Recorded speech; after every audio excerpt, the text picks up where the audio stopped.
The door opened, and Ethan walked in. Alone. Marcus's smile widened. "Brother. I didn't expect to see you here. We need to talk." Ethan slid into the seat across from him. "About the board meeting tomorrow? What about it?" Marcus leaned back, swirling his wine. "I'm just presenting the facts. That you've been sleeping with a woman who came here to destroy you. I haven't been sleeping with her. Doesn't matter." Marcus's eyes glinted. "The optics are bad enough. And once the board sees how compromised you are, they'll have no choice but to remove you." Ethan reached into his jacket and pulled out a USB drive.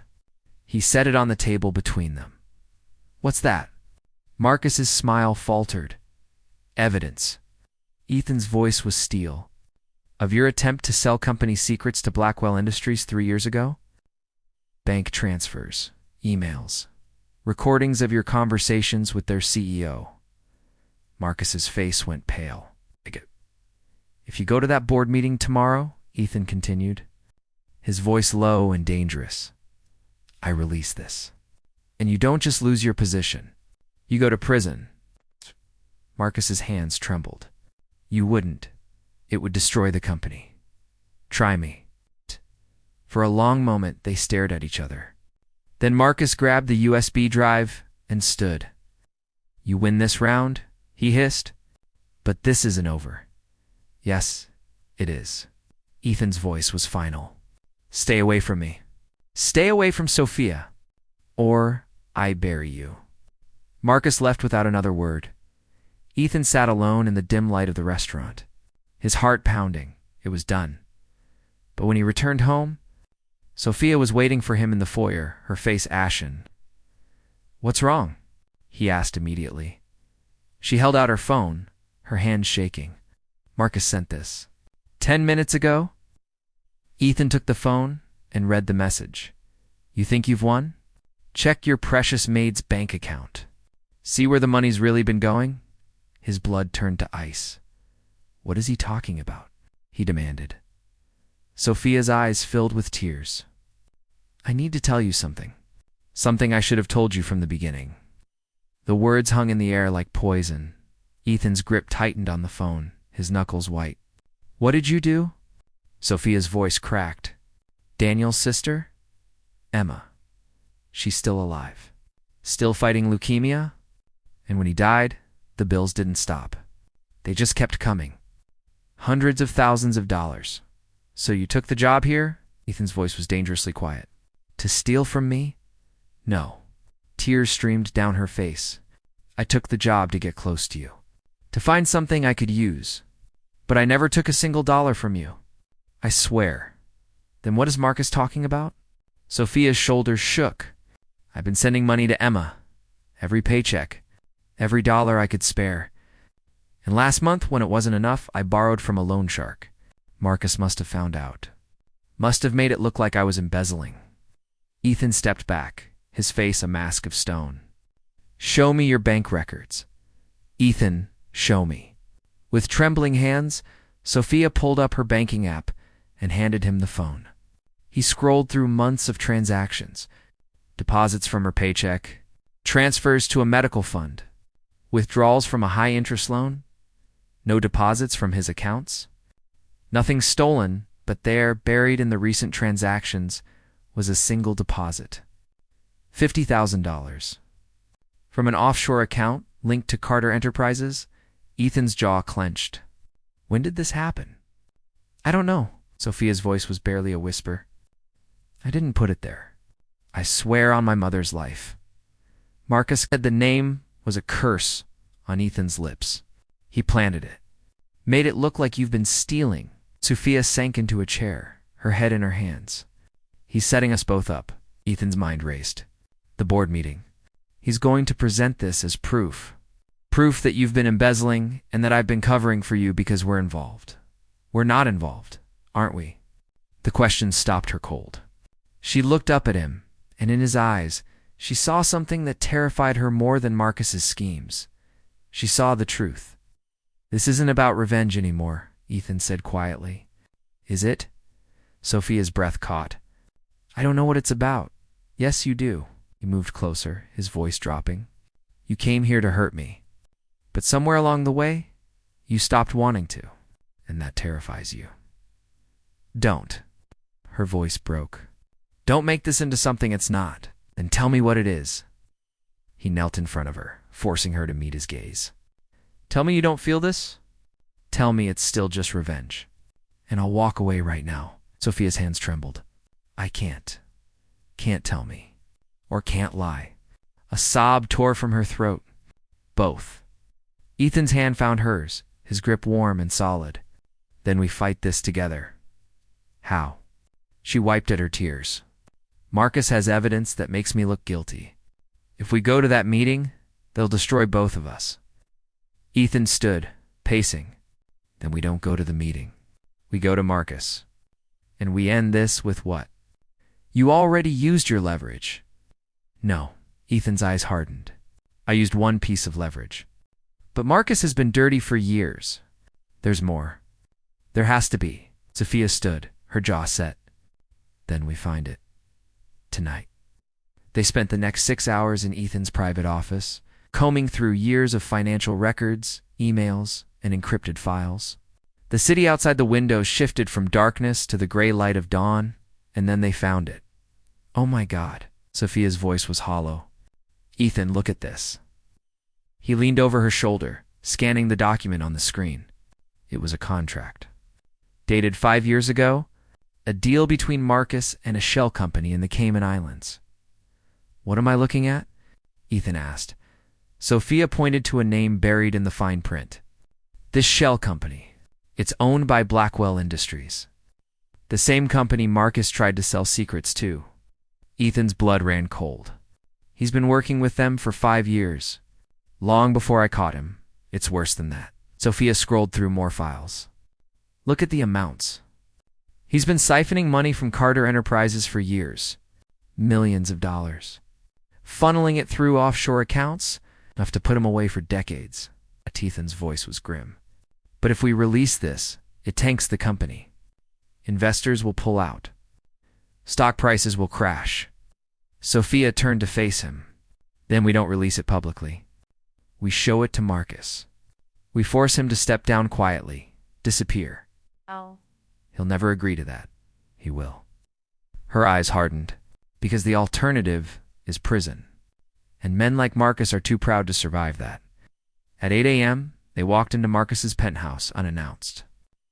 He stood by the floor-to-ceiling windows, already dressed in a tailored suit. A cup of coffee in his hand. He turned, and his smile was pure venom. You're early. The board meeting isn't until noon. There's not going to be a meeting. Ethan set a laptop on the table and opened it. Because you're going to withdraw your accusations. Marcus laughed. And why would I do that? Because if you don't, I release this. Ethan turned the screen toward him. Marcus's smile faltered as he scanned the documents. His face went white. Where did you get this? Does it matter? Ethan's voice was ice. You've been stealing from the company for 5 years? Working with Blackwell to undermine every deal I've made. You didn't just try to hurt me. You've been sabotaging the family business. Marcus set down his coffee cup, his hand shaking. You release this, and the company dies. Maybe.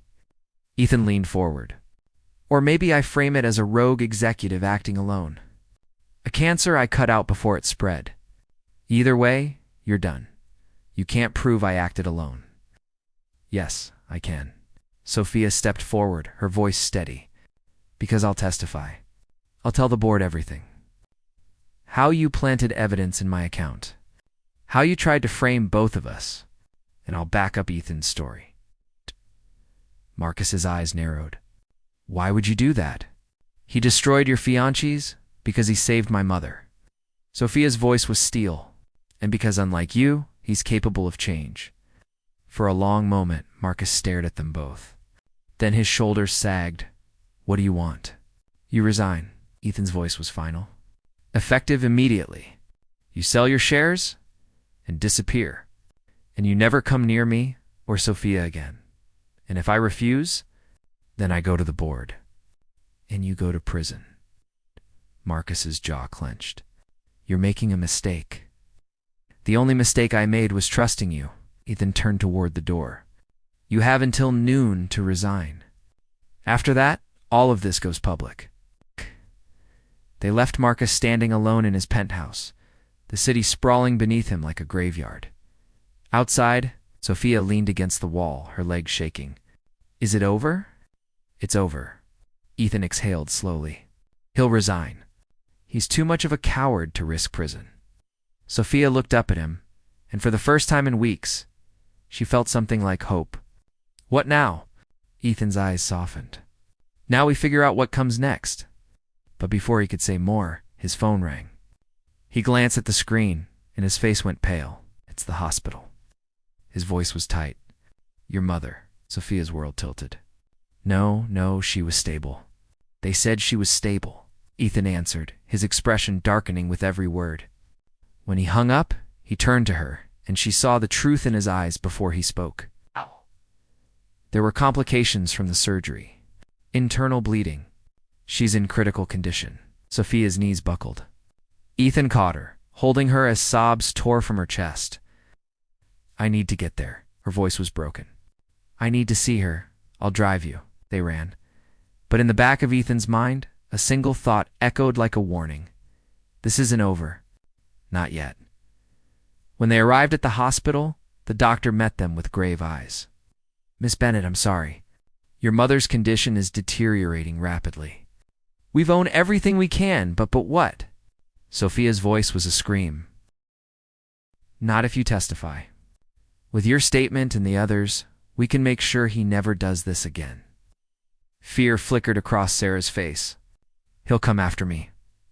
Not while I'm here. William's voice was steel. I promise you, Sarah, he will never hurt you again. She wanted to believe him. He could see it in her eyes, the desperate need to trust someone. But years of betrayal had taught her caution. I need time to think. Take all the time you need. Sarah stood, walking toward the door. At the threshold, she turned back. William, why do you care so much? Really, he could have lied. Could have said it was about justice or corporate responsibility. But something about her deserved the truth. Because when I look at you, I see myself 5 years ago, broken, alone, convinced that trusting anyone would only lead to more pain. He stepped closer. Someone gave me a second chance when I didn't deserve one. Maybe I'm trying to pay that forward. Sarah's eyes glistened. And maybe you're trying to save me so you don't have to save yourself. The observation cut through every defense he'd built. Before he could respond, his office door burst open.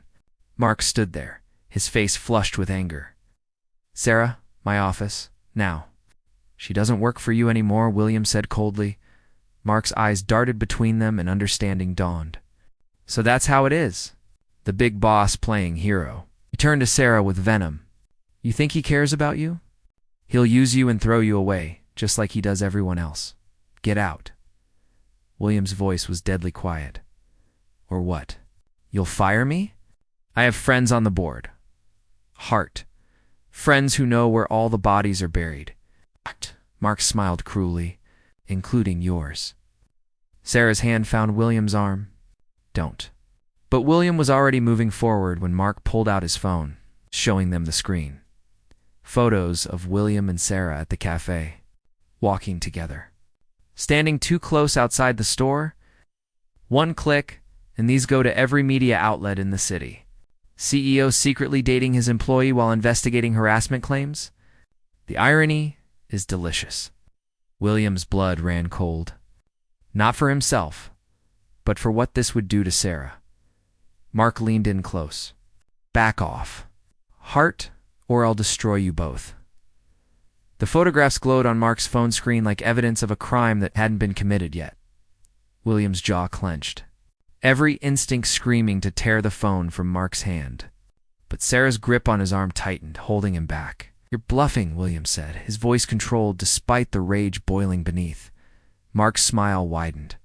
Am I? Let's test that theory. His thumb hovered over the screen. I wonder what the headline will be. Billionaire CEO's secret romance with harassed employee? The board will love that. They'll see right through you. Will they? Mark pocketed his phone. Or will they see a CEO who compromised an investigation because he couldn't keep it professional? You've destroyed your own credibility, Hart. Sarah stepped forward, her voice steady despite her shaking hands. I'll tell them the truth. That you've been harassing me for months? That William was trying to help. Your word against mine, sweetheart. And I've got 15 years of loyalty versus your 8 months of mediocre performance reviews. Mark's eyes glittered with malice. Reviews I wrote, by the way. William's phone buzzed. A text from Jennifer.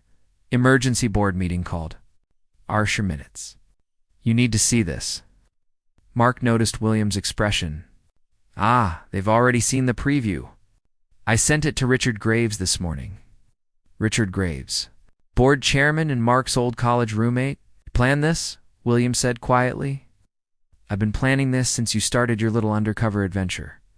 Did you really think nobody noticed? The mysterious customer who shows up every day, watching everything. Mark laughed. I recognized you the second you walked in. The way you move, the way you observe. You're not as invisible as you think. Sarah's face went pale. That first day, you knew. Both of you were so predictable. The wounded girl, the savior CEO, a tale as old as time. Mark moved toward the door. Here's what's going to happen. You're going to drop this investigation, Hart. You're going to promote me to regional manager. And Sarah is going to quietly resign with a generous severance package. Never, Sarah whispered. Mark turned to her with mock sympathy. Then enjoy watching your hero fall. Because if those photos go public, Hart Industries stock will tank. The board will remove him. And you'll be remembered as the woman who destroyed $1 billion company. He paused at the door. Think about it. You have until the board meeting. The door closed behind him, leaving a poisonous silence. William's mind raced through scenarios. Legal strategies. Ways to outmaneuver Mark. But every path led to the same conclusion. Mark was right. The optics were devastating, I'm sorry. Sarah's voice was barely audible. This is my fault. Don't.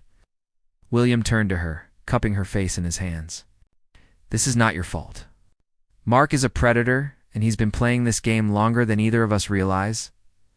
But he's winning. Not yet. William's phone buzzed again. Jennifer, the photos are already circulating internally. Graves is calling for your resignation. Sarah saw his expression change. What is it? William showed her the message. He watched hope die in her eyes, replaced by resignation. Then we give him what he wants, she said flatly. I'll resign. Say it was all a misunderstanding. That nothing happened between us, Sarah. No, it's the only way to save your company. She stepped back, straightening her spine. You can't sacrifice everything you've built for me. We barely know each other. I know enough. You know a woman you felt sorry for. That's not worth destroying your legacy. Her words cut deeper than Mark's threats.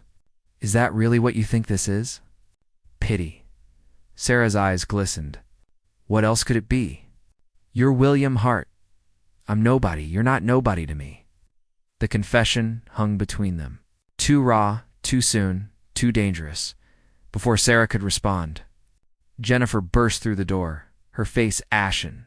Sir, we have a bigger problem. Mark didn't just send photos to Graves. He sent them to Victoria Chen. William's blood turned to ice. Victoria Chen, his ex, fiancée, and current VP of operations. The woman he'd left at the altar 3 years ago when he discovered she'd been embezzling from the company. The woman who'd somehow managed to keep her position through blackmail and board connections. Why would he send them to her? Sarah asked. William closed his eyes. Because she's the one who's been protecting him.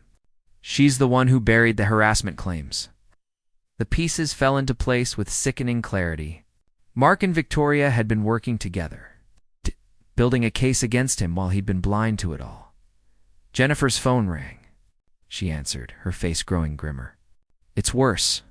Victoria just called a press conference for this afternoon. She's claiming you've been running a pattern of inappropriate relationships with employees. That Sarah isn't the first. That's a lie.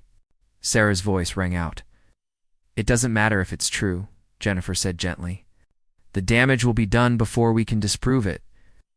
William's empire was crumbling in real time, and there was nothing he could do to stop it. He'd spent years building Hart Industries into something pure, something ethical, and now it was being torn apart by the very corruption he'd fought against. "I'll hold my own press conference," William said. "Tell the truth. All of it. They'll crucify you," Jennifer warned. "Victoria has documentation.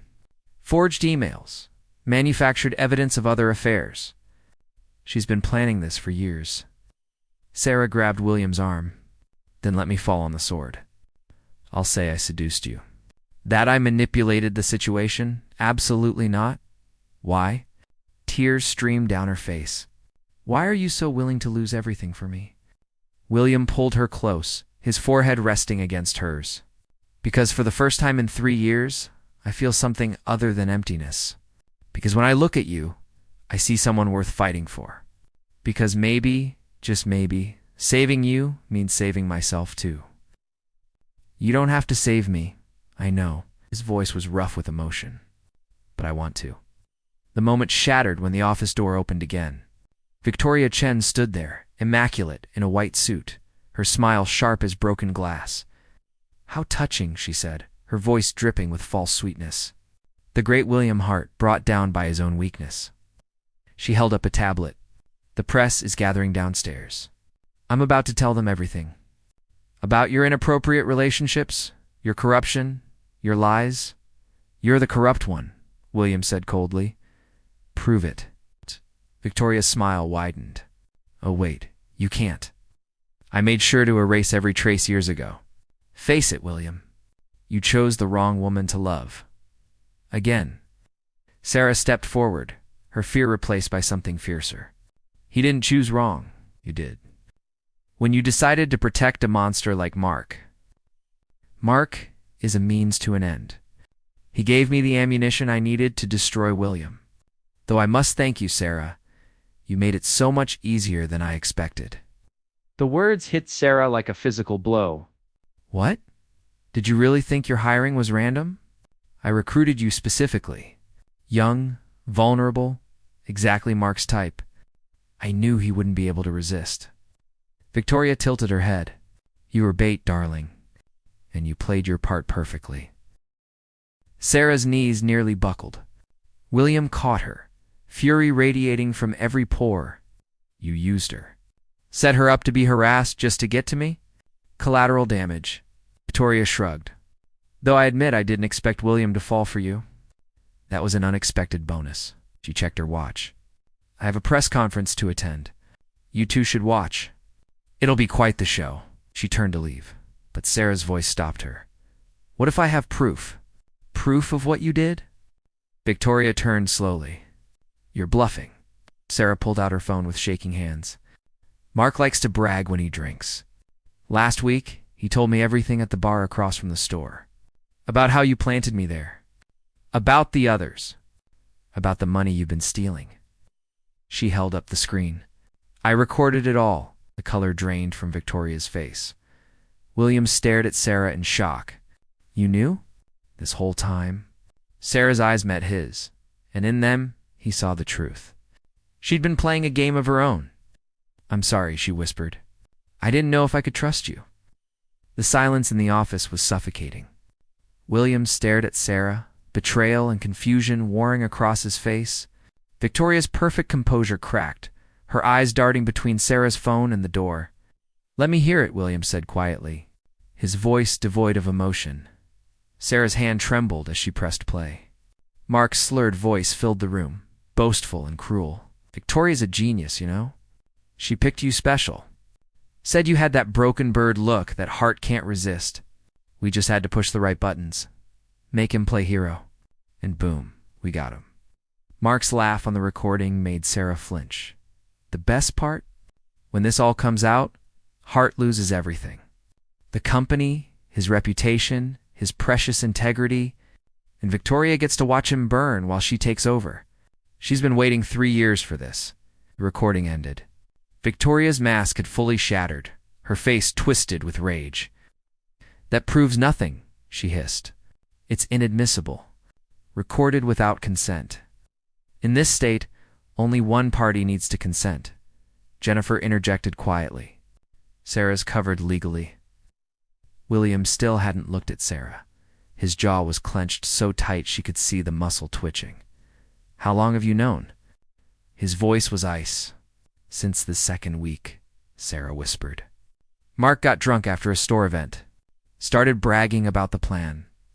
I didn't know what to do. I needed the job.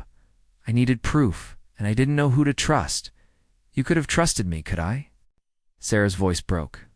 The CEO who was lying about who he was? How did I know you weren't part of it? Victoria lunged for Sarah's phone, but William blocked her path. Security said calmly into his desk phone. Escort Miss Chen from the building. She's fired. Can't fire me without board approval, Victoria spat. Watch me. William's eyes were cold. And if you attend that press conference, I'll release not only Sarah's recording, but also the evidence I've been quietly gathering for the past 3 years. Swiss bank accounts, forged contracts, kickbacks from suppliers. Should I continue? Victoria's face went white. You're bluffing. You've taught me never to leave loose ends. William stepped closer, his voice dropping to a lethal whisper. Did you really think I'd let you keep working here without insurance? I've had investigators tracking every move you've made since the day you tried to destroy me the first time. Ow. 2 security guards entered. Victoria jerked away from their reach, her composure crumbling into desperation. You loved me once, she said, her voice cracking. Before that nobody employee told you lies about me.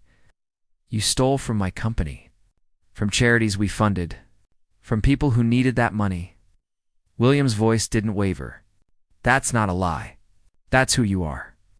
Victoria's eyes filled with tears, but they looked calculated, practiced. And who is she? Some broken girl you knew for a week? You'd choose her over everything we built? We didn't build anything. Did? You just tried to tear it down. He nodded to the guards. Get her out. As they escorted Victoria away, her parting words echoed through the office. This isn't over, William. You'll regret this. The door closed. William stood with his back to Sarah, his shoulders rigid. Thank you for trusting me with the recording, he said formally. Jennifer will handle the legal proceedings. You'll receive full compensation and excellent references. Sarah's heart cracked. That's it? You're dismissing me? What did you expect? William finally turned, and the coldness in his eyes hurt more than any of Mark's cruelty. You lied to me. Used me just like they did. That's not fair. Tears streamed down Sarah's face. I was trying to survive. I was scared and alone and didn't know who the enemy was. So you made me the enemy by default. No. Sarah stepped closer, desperate. Everything I told you was real. The fear, the pain, the hope I felt when you looked at me like I mattered. That wasn't part of their plan. That was real. How do I know what's real anymore? William's voice cracked. How do I know any of it was real? Sarah grabbed his hand, pressing it to her chest, where her heart hammered against her ribs. Feel that? That's real. This terror that I'm losing you before I ever really had you. That's real. For a moment, William's defenses wavered. She saw it in his eyes, the war between his head and his heart. I can't do this, he whispered. I can't trust someone who's already betrayed me. Ow. I didn't betray you. I was trying to protect myself. There's a difference. Is there? William pulled his hand away. Jennifer will ensure you're taken care of. But we're done here. He walked toward his desk, dismissing her. Sarah felt something break inside her chest, sharp and irreparable. You're a coward, she said, her voice shaking with anger and heartbreak. You talk about trust and integrity, but the moment someone shows you they're human, flawed, scared, you run. Victoria didn't destroy you, William. You're destroying yourself. William's hand froze on his desk. Get out. Fine. Sarah headed for the door, then stopped. But before I go, you should know something. The recording I played? That's not the only one I have. William turned slowly. What? Sarah pulled out her phone again, her hand steady now despite the tears on her face. I have another recording. From yesterday. Of you and me in the cafe. She pressed play. William's voice soft and vulnerable, because when I look at you, I see myself 5 years ago, broken, alone, convinced that trusting anyone would only lead to more pain. Someone gave me a second chance when I didn't deserve one. Maybe I'm trying to pay that forward, in Sarah's response. And maybe you're trying to save me so you don't have to save yourself. The recording continued, capturing every raw moment between them. The honesty, the connection, the way William's voice changed when he looked at her. Shedding the CEO persona and becoming simply a man, Sarah stopped the playback. I recorded it because I was still scared. Still didn't trust you, but I kept it because it was the most honest conversation I'd had in years. She wiped her eyes. I was wrong not to tell you. I was wrong about a lot of things, but I wasn't wrong about this. She held up the phone. This recording proves something Victoria's photos never could. That what happened between us was real, genuine, not some manipulation or scandal, but two broken people finding each other, speechless. I'm going to send this to the board, Sarah continued. To every member, along with Mark's confession and a full statement about what really happened, and then I'm going to disappear from your life like you want. Wait. But she was already at the door. You said someone gave you a second chance once. Maybe it's time you learned to give one too. She left, the door closing softly behind her. William stood frozen in his empty office, Sarah's words echoing in his mind. Jennifer approached quietly. What do you want me to do, sir? William looked at the door Sarah had walked through, then at his reflection in the window. For the first time in years, he didn't recognize the man staring back. I want you to tell me I'm not making the biggest mistake of my life by letting her go. Jennifer was quiet for a long moment. I can't tell you that, sir, because I think you already know the answer. William's phone buzzed. An email from Sarah to the entire board, time-stamped 2 minutes ago. Subject line, The Truth About Hart Industries. He opened it with shaking hands. Sarah had laid it all out. Every detail of Victoria and Mark's plan. Her own role as unknowing bait. The recordings, the evidence, the timeline. But what struck him most was her final paragraph. William Hart is the most ethical person I've ever met. He risked everything to protect an employee he barely knew. He stood up to corruption even when it cost him personally. If you force him out, you're not protecting this company. You're destroying the only thing that makes it worth saving. I'm submitting my resignation effective immediately, but I'm asking you to let him stay. He's the hero of this story, not the villain. William's vision blurred. She'd sacrificed herself, resigned before he could fire her, taken the fall publicly so he could stay. He was running before he consciously decided to move. The elevator was too slow. He took the stairs, his heart pounding as he burst through the lobby doors. Sarah was halfway down the block, her figure small against the towering buildings. Sarah. His voice rang out across the busy street. She stopped, but didn't turn around. William ran to her, breathless. Don't go. You told me to leave. I was wrong. He moved in front of her, forcing her to meet his eyes. I was scared and hurt, and I lashed out. But you were right. I'm a coward. William, let me finish. He took her hands in his. You did what you had to do to survive.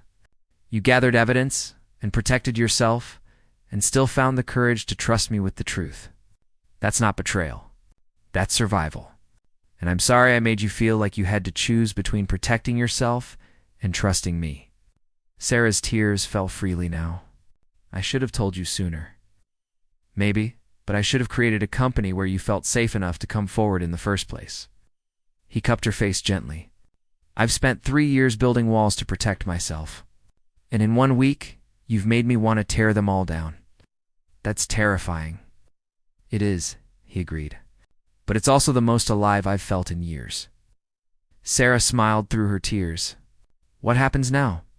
Now. William pulled her close. Now we face this together. The board meeting, the fallout, all of it. If they want to fire me, fine. But they're not going to punish you for my mistakes. I sent my resignation. Unsend it. Or don't. Either way, you're not disappearing from my life. He pulled back slightly, his eyes intense. Unless that's what you want. Sarah's answer was to kiss him, soft and desperate and real. When they finally broke apart, She whispered against his lips, "I want to stay." I. Behind them, unnoticed, a camera flashed. Tomorrow's headline was already being written. But for this moment, neither of them cared. They had each other. And somehow, that felt like enough. The boardroom was silent except for the tick of an antique clock. William stood at the head of the table, Sarah beside him. Every board member had read her email. Every face showed a different shade of shock, anger, or calculation. Richard Graves broke the silence. "This is quite the mess, Hart. It's the truth," William replied evenly. "Truth or not, the optics are disastrous." Graves gestured to his tablet. "The photo of you and Ms. Collins kissing on the street is already trending. The narrative is writing itself." Sarah's hand found William's under the table. He squeezed back. "Then let's give them a different narrative," William said. He pressed a button on the remote. The screen behind him lit up with Mark's confession, Victoria's documents, its evidence of years of corruption. For 20 minutes he laid it bare.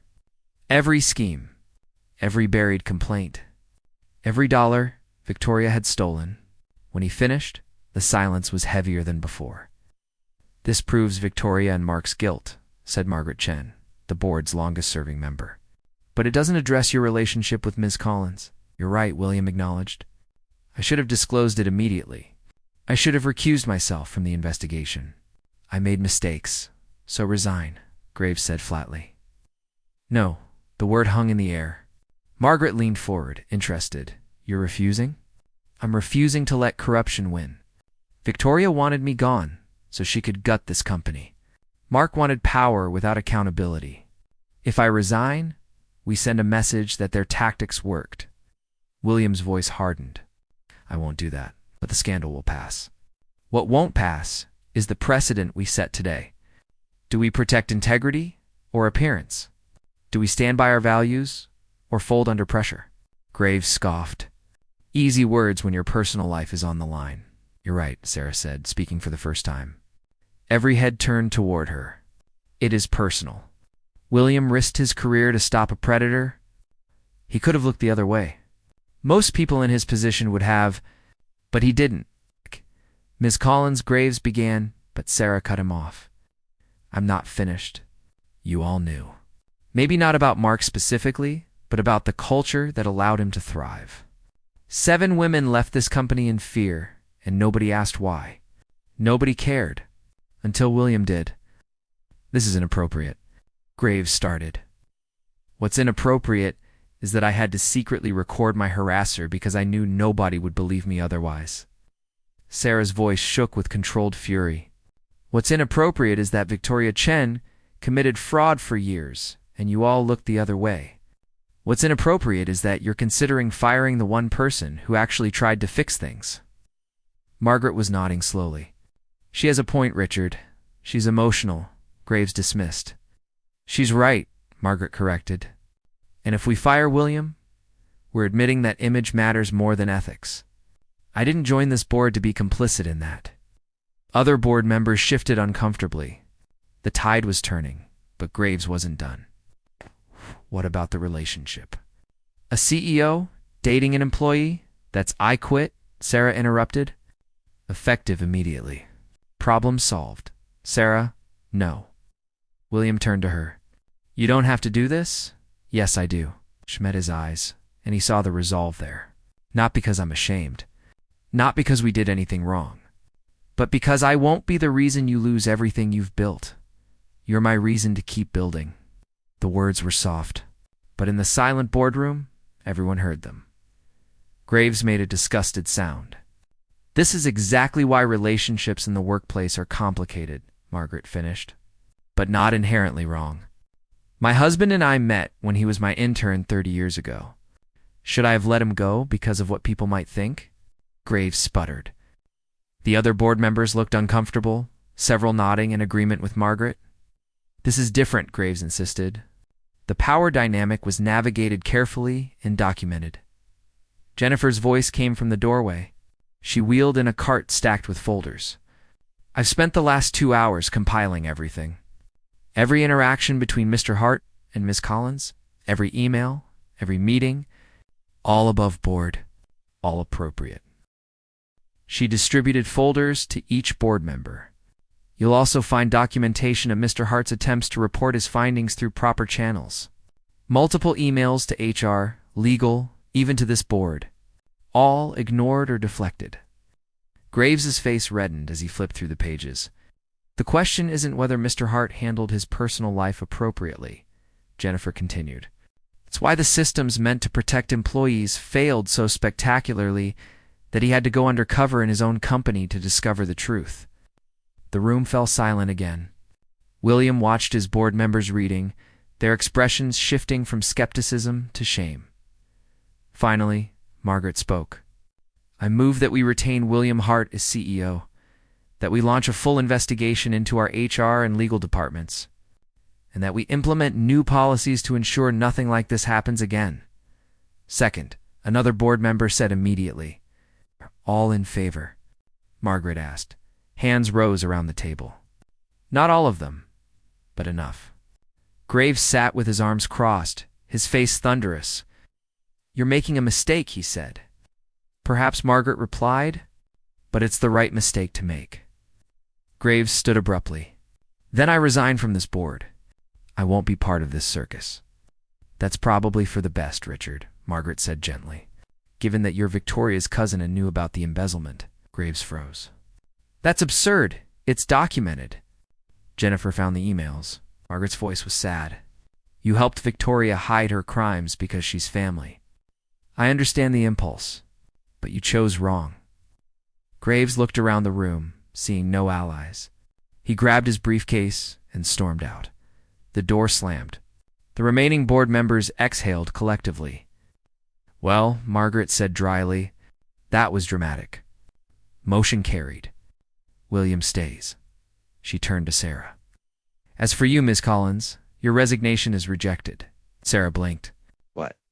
We need someone who understands what went wrong to help us fix it. I'd like you to head our new employee advocacy program. If you're interested. Sarah looked at William, then back at Margaret. I don't have the qualifications you have. The most important qualification. You lived it. Margaret smiled kindly. Think about it. No pressure. The board meeting adjourned.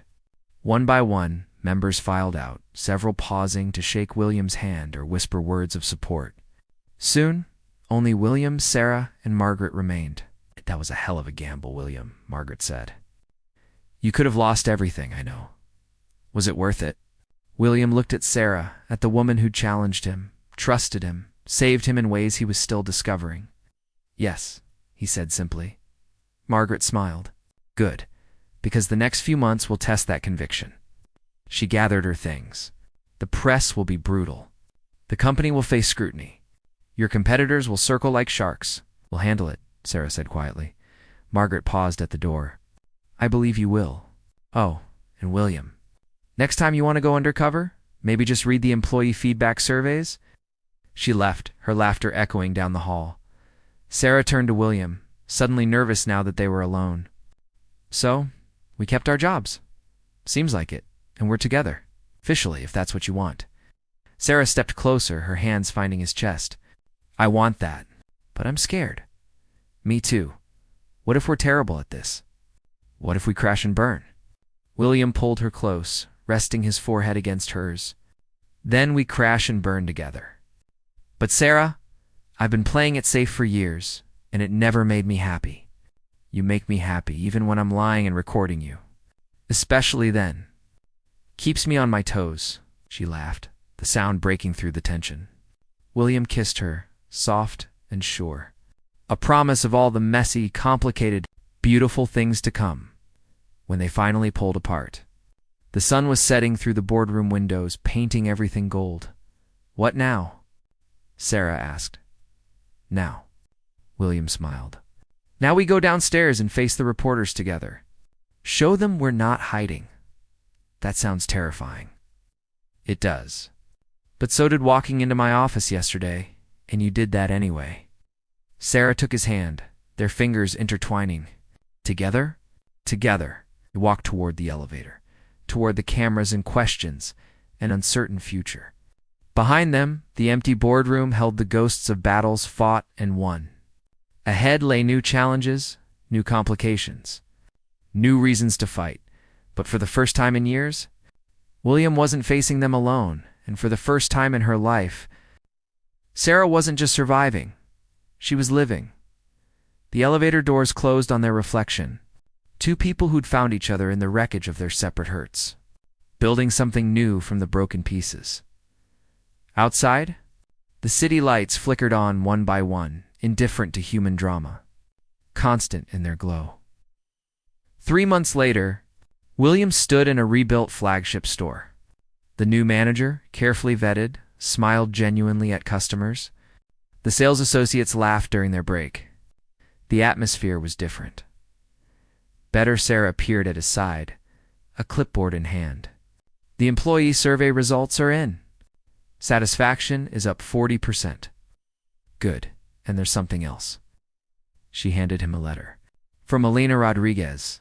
She was one of the women who left before me. She wants to come back. Says she heard about the changes. William read the letter, emotion tightening his throat. Offer her whatever position she wants. Sarah nodded, then hesitated. Are you okay? Yeah, he pulled her close, not caring who saw. Just thinking about how different things could have been. If you hadn't recorded Mark, if I hadn't followed you that night, if either of us had given up, but we didn't. No, we didn't. Sarah kissed him gently. I love you, you know. I don't think I've said that yet. William's heart stuttered. You haven't. Well, I do. Love you. Even though you're intense and overprotective and occasionally infuriating, I love you too, he said, the words easier than he'd expected. Even though you're stubborn and secretive and occasionally record our private conversations, she laughed, and the sound filled the store with warmth.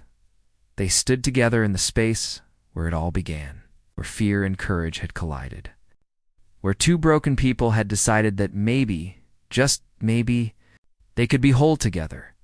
The store thrummed with life around them. Customers browsed. Employees smiled. The business of living continued. And in the middle of it all, William and Sarah held on to each other, survivors of their own separate storms, architects of their shared future. It wasn't perfect. It would never be perfect, but it was theirs, and that was enough. The end.